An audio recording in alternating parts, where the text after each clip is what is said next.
The ultimate call for social justice. How UN Sustainable Development Goals and Missouri are helping to eliminate human trafficking. Hi, I'm Kathleen Preble, Assistant Professor at the School of Social Work, the University of Missouri, Columbia. SDGs provide a global framework to address the world's most pressing concerns, many of which are found here locally. Here in Missouri, we not only see international persons being exploited, we also see U.S. citizens trafficked for labor and sexual purposes.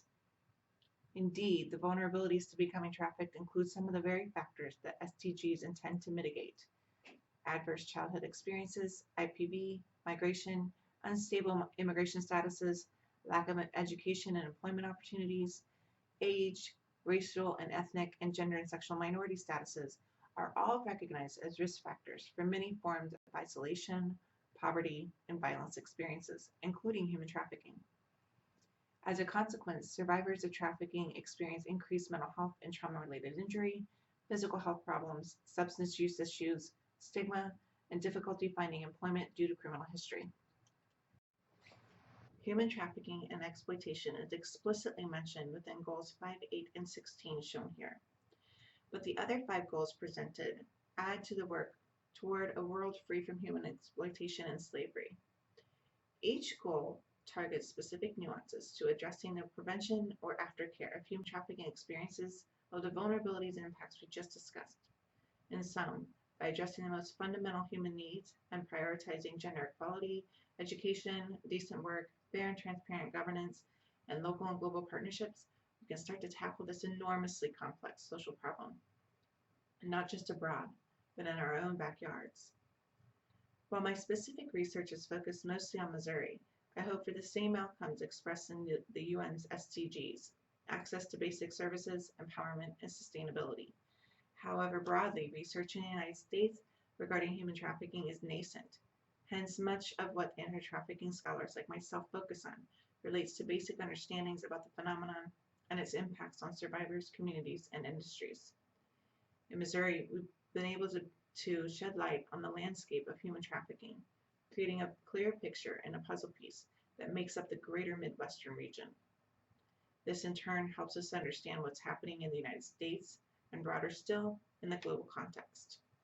Through our environmental scan and needs assessment and strategic planning initiatives, my colleagues and I have identified among the most needed services in Missouri for survivors include access to crisis shelter, transitional housing, and appropriate trauma-informed mental health care.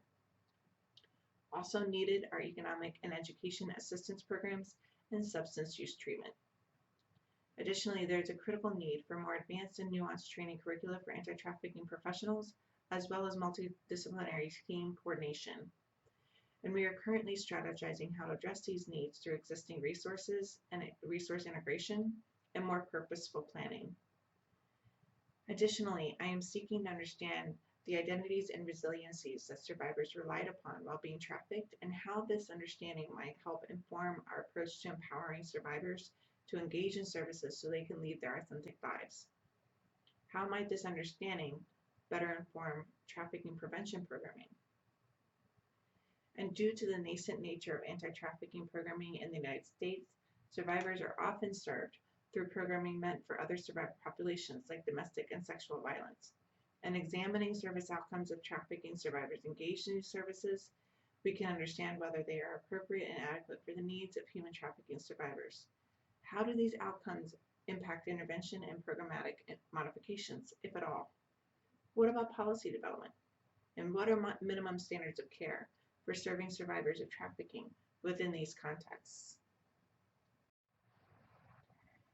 And certainly, we in the university community contribute to SDG 16 and 17 by serving the public through education, policy development, economic and workforce development, and scientific engagement, leading to evidence-based initiatives to help actualize SDGs.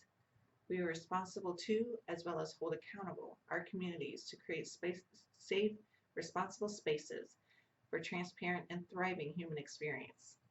To do this, we in the anti-trafficking movement depend upon public and private partnerships to prevent trafficking, protect survivors, and hold accountable the perpetrators of the social injustice. In doing our small part to make a clear picture of human trafficking in Missouri, We're helping to enhance anti-trafficking knowledge nationally and internationally. And I am always interested in new collaborations to make this happen. Thank you.